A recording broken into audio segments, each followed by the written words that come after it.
여러분 혹시 이런 생각 해보신 적 있으신가요? 나는 그렇게 많이 먹지도 않는데 왜 혈압은 그렇게 잘 떨어지지 않는 건가? 매일 약도 잘 복용하고 있고 식사량도 소식하고 있는데 이렇게 혈압이 조절이 안 되는 분이 많이 계십니다. 사실 이 모든 문제는 음식에 있습니다. 특히 고혈압은 많이 먹어서가 아니라 어떤 음식을 먹느냐가 훨씬 더 중요합니다. 의외로 우리가 건강식이라고 생각했던 음식들 중에서도 고혈압을 유발시킬 수 있는 음식들도 많이 있거든요. 그래서 오늘은 우리가 건강식이라고 생각해서 매일 먹지만 실은 고혈압을 유발하는 음식 4가지에 대해서 말씀드리겠습니다.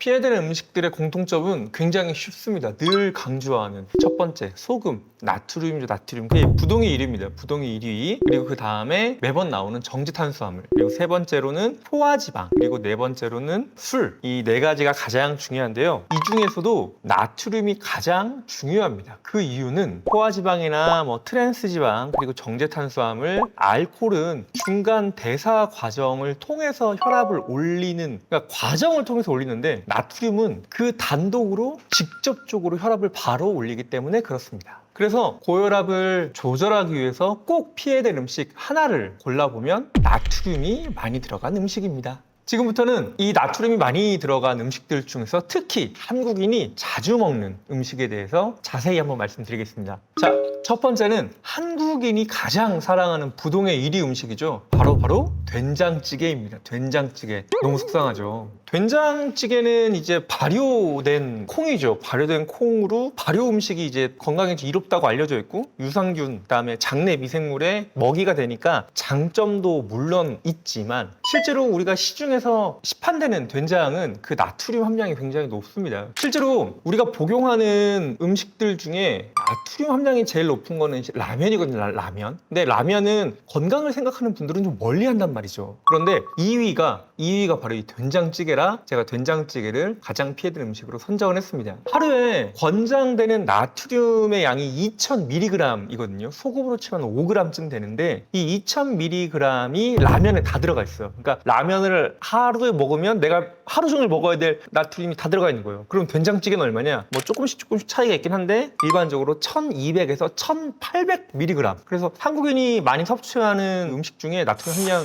2위로 굉장히 높습니다. 그래서 나트륨을 조금 멀리 하시기를 추천해드리고요. 이외 순위를 조금 말씀드리면 3위가 설렁탕 한 1500mg 내외. 그리고 4위가 김치찌개도 1500mg 내외. 그리고 순두부찌개, 육개장, 우거지 시래기국 이런 것들인데 실은 딱 듣는 순간 건강에 좀 좋은 거 아니야? 야채도 많이 들어가 있고 두부, 콩 너무 좋은데? 라고 생각하시겠지만 나트륨 함량이 높기 때문에 우리가 너무나 맛있어서 완탕을 한단 말이죠. 완탕. 세계보건기구는 물론 대한민국 고혈압 학회내에서도 최대한 국물을 멀리 해서 섭취하기를 추천해 드리고 있습니다. 실제로 국물만 남기더라도 나트륨의 섭취량을 반 이상 줄일 수 있다고 알려져 있습니다. 음식이 뜨거우면 짠맛은 물론 단맛이나 신맛, 맛에 대한 감각 자체가 둔해질 수밖에 없어요. 그런데 우리는 뚝배기에 계속 뜨거운 상태로 음식을 복용하잖아요. 그래서 시판되는 그 음식, 외식하는 식당에서 하는 음식이 왜 안 좋냐고 얘기를 하냐면 미리 간이 다 돼서 나오거든요. 그래서 집에서 요리를 하실 때도 절대로 간을 미리 하지 마시고 드시기 직전에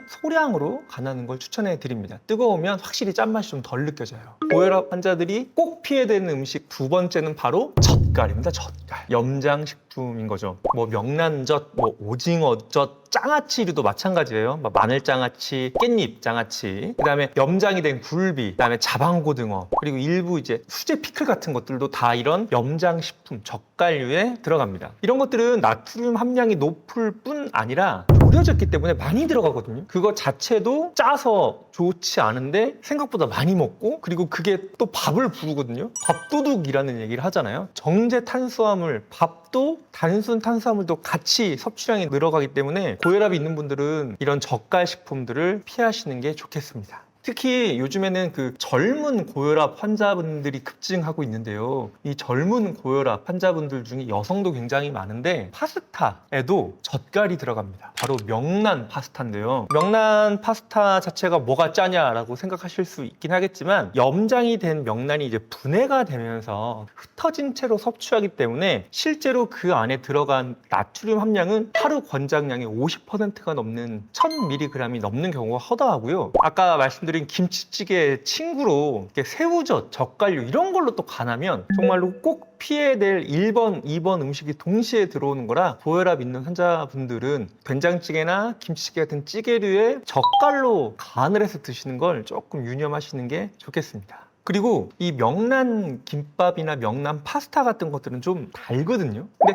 달면 짠맛이 덜 느껴져요. 그래서 맛으로 평가하면 안 되고 음식 자체를 좀 멀리 하는 게 필요하고요. 집에서 해 드실 거면 요즘에는 저염 명란 제품들로 나와 있으니 건강에 좀 좋은 제품으로 선택하시는 것도 필요하겠습니다. 그 명란이라는 것 자체가 제조 과정상 당연히 졸이고 압축시켜서 염분기가 들어가 있는 식품이라서 저염이라 하더라도 실은 소금 함량이 높거든요. 그래서 그거 자체를 피하시는 게 우선이고 이 음식에 저염이 나왔다는 거는 그 음식 자체가 실은 그렇게 헬시하지 않다는 거에 대한 반증이거든요. 나는 건강을 좀 확실히 가져가고 싶다라고 생각이 들면 그냥 멀리 하시는 게 좀 더 현명한 판단이 아닐까 생각됩니다. 세 번째 음식은 바로 조림입니다. 조림. 최근에 이제 요리 프로그램에서 조림왕이라는 그런 유명세를 떨치는 요리사도 있죠. 졸이면 어때요? 그 안에 있는 염분뿐 아니라 양념장이 재료 안으로 쪽 빨려 들어가죠. 그래서 맛도 맛일 뿐더러 그 안에 농축된 그 풍부한 맛이 참 사람을 자극할 수밖에 없는데 농축된 거에 소금이 함께 들어가 있습니다. 즉 조림이나 볶음 요리는 맛을 내기 위해서 소금뿐 아니라 간장이나 고추장, 설탕이나 물엿 갖가지 양념이 들어가기 때문에 나트륨도 높을 뿐더러 아까 말씀드린 정제 탄수화물이나 트랜스 지방 같은 가공품이 함께 녹여져 있기 때문에 이 국물이 자작한 조림은 이 나트륨과 당분을 과다 섭취하게 만들거든요. 집에서 이런 요리를 직접 하실 때는 설탕 대신 그 천연 감미료, 그러니까 대체 설탕품이죠. 스테비아 이런 것들을 좀 이용을 하신다든지 아니면은 채소 본연의 맛을 살리는 그런 찐의 요리법을 이용하시는 게 조금 더 현명한 방법이 아닐까 싶습니다. 우리가 흔히 먹는 메추리알, 계란조림, 그 다음에 뭐 꽁치나 갈치조림 이런 것들의 나트륨 함량을 살짝 소개를 시켜드리자면요. 계란장이나 이제 메추리알, 간장으로 이렇게 하는 조림 같은 거는 두세 알 정도 먹었을 때 1000mg 정도 섭취를 하고요. 하루에 뭐 반이죠. 엄청나죠. 그리고 꽁치나 갈치조림도 한 토막을 기준으로 국물까지 섭취를 하면 1500mg까지 섭취를 한다고 알려져 있고 건강에 좋다는 두부조림마저도 그 두부조림의 그 국물 섭취를 하면 단순히 이렇게 썰어놓은 세 조각 기준으로 1000mg 훨씬 넘게 나트륨이 올라가기 때문에 무조림, 감자조림, 연근이나 우영조림 같은 것들 역시 나트륨 함량이 700mg 훨씬 넘기 때문에 조림 국물은 정말로 피하시는 게 중요하고요. 특히 양념장 또 멀리 하시는 게 굉장히 좋습니다. 너무나 좀 입이 심심하고 슴슴해서 갑자기 입맛을 바꾸기 어려운 분들은 이 저염 간장을 이용한다든지 아니면은 식초나 레몬처럼 약간 신맛을 가미한 걸로 간을 좀 하시면 나중에 입맛을 바꾸는데 큰 도움이 될 겁니다.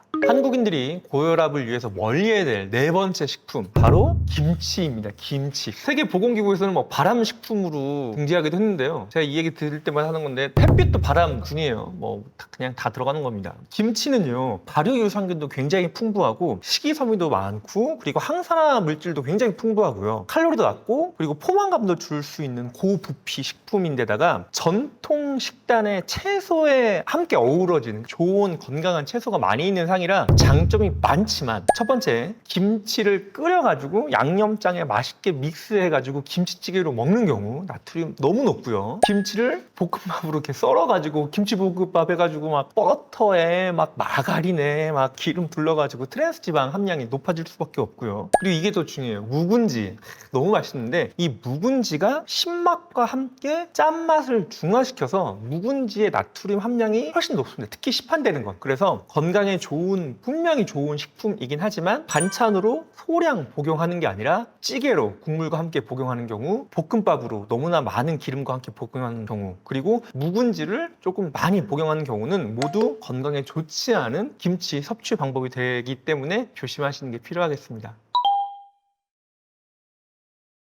네, 이거는 답이 있습니다. 세계보건기구뿐 아니라 대한민국 고혈압 학회에서도 나트륨을 조절하는 가장 좋은 성분인 바로 칼륨이 있습니다. 칼륨. 왜냐하면 나트륨은 물을 끌어당기는 성질이 있어요. 그래서 우리 몸에 나트륨이 들어오면 우리 몸에 있는 물을 끌어당겨요. 그래서 몸이 부으면서 혈액량이 늘면서 혈압이 올라가거든요. 그러면 이 수분을 배출해 주는데 나트륨을 버려줘야 되거든요. 나트륨이 나가야 수분이 함께 나갑니다. 근데 우리 몸에서 이 나트륨 배출을 돕는 게 바로 칼륨이에요. 칼륨. 나트륨하고 칼륨하고 서로 경쟁 관계거든요. 그래서 나트륨이 들어갈 자리에 칼륨이 들어갈 수가 있어요. 그래서 나트륨이 들어오면 칼륨이 몸 밖으로 배설이 돼서 혈압을 조절할 뿐더러 칼륨 자체가 혈관을 이완시킵니다. 즉 혈관을 말랑말랑하게 해줘서 혈압을 떨어뜨리는 역할을 할 뿐 아니라 혈압을 직접적으로 떨어뜨리는 아주 좋은 미네랄이죠. 그래서 이 칼륨이 풍부한 음식을 먹는 게 굉장히 중요한데요. 우리가 일상생활에서 풍부한 칼륨을 섭취할 수 있는 건 바로 야채, 채소입니다. 특히 칼륨 함량이 높은 야채를 추천을 해드리자면 한국인들이 제일 좋아하고 세계적으로 유명하죠. 특히 북미에서 유명한 시금치, 뽀빠 야채가 좋아했다는 시금치. 굉장히 칼륨 함량이 높아요. 그리고 마그네슘, 질산염도 풍부해서 혈관 이완도 시켜주고 탄력 있게 말랑말랑 해주는 효과가 있습니다. 그리고 굉장히 이태리 사람들이 사랑하는, 저도 굉장히 좋아하고, 이게 빨갛게 익으면 의사 얼굴이 파랗게 변한다는 속담이 있는 토마토. 근데 토마토는 그 안에 이제 라이코펜이라는 항산화 물질이 있는데 그거는 익혔을 때 또 흡수가 더 잘 되거든요. 칼륨도 풍부할 뿐더러 항산화 물질을 더 잘 섭취하고 싶다면 익혀서 드시는 게 굉장히 좋고요. 탈모 있는 분들의 기호식품이죠. 검은콩. 실제로 탈모에 큰 효과가 있겠느냐라는 이견은 좀 있긴 하지만 검은콩 특히 삶아서 먹으면 칼륨뿐 아니라 그 안에 있는 풍부한 단백질, 굉장히 좋은 단백질이죠. 그리고 항산화 물질인 이소플라본이 들어가 있기 때문에 이 검은콩도 굉장히 중요한 칼륨의 보고고요. 그리고 이거는 참 호불호가 타는 음식이긴 한데 저는 좋아합니다. 그리고 한국 사람들은 요거 초장에 꼭 찍어 먹는데 저는 개인적으로 초장에 찍어 먹는 건 좀 반대고, 나무처럼 생겼죠. 작은 나무. 바로 브로콜리입니다. 브로콜리. 브로콜리는 칼륨뿐 아니라 비타민 C 그리고 설포라판이라는 혈관의 염증을 가라앉혀주는 좋은 물질들이 풍부하게 들어가 있고요. 마지막 하나 더 추천을 해드리자면 애호박. 참 저 애호박 좋아해요.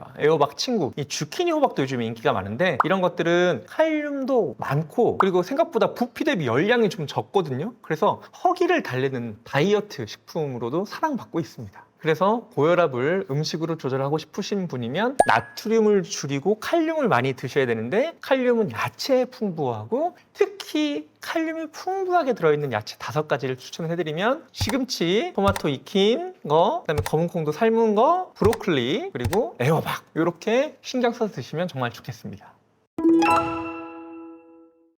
그래서 오늘 고혈압을 유발하는 한국인들이 특히 취약한 안 좋은 음식 4가지와 그와 반대로 고혈압에서 우리를 지켜주는 좋은 음식에 대해서 알아봤는데요. 안 좋은 음식은 절대 먹어서도 안 되고 쳐다보면 안 돼 라는 얘기를 드리는 게 아닙니다. 안 좋은 음식이라는 걸 알고 계시고 적절하게 양을 조절해서 소량으로 심리적으로 안정화되면서 더 건강까지 챙기시면 너무 좋겠고요. 그리고 좋은 음식, 칼륨이 풍부한 좋은 음식을 의식적으로 섭취하는 게 더 건강한 삶으로 가는 길이라고 생각합니다. 지금까지 나은계획관장 김단이었습니다. 안녕히 계세요.